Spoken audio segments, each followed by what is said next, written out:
pasi që kanë ndiku edhe rrjetet sociale.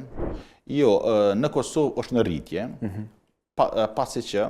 kanë ndiku edhe rrjetet sociale, kanë ndiku, domethënë, edhe sistemi i edukimit, domethënë, njerëz tash, për shembull, më përpara kemi bisedu në familje, kemi diskutu probleme, qoftë të më thonë edhe shkollës, tash individi merr krejt barën mbi veti, qoftë fëmiu, qoftë familja, ose qoftë prindërit në këtë rast, dhe shumë më vështirë ballafaqohet me problematikën të cilën më përpara dyqysh e kemi shpërnda, se familjet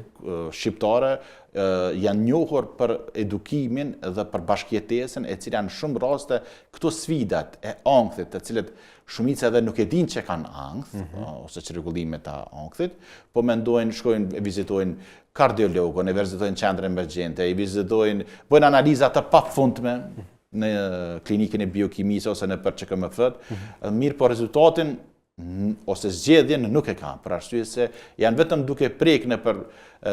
sipërfaqe të ndryshme, të cilat nuk janë aktualisht zgjedhje.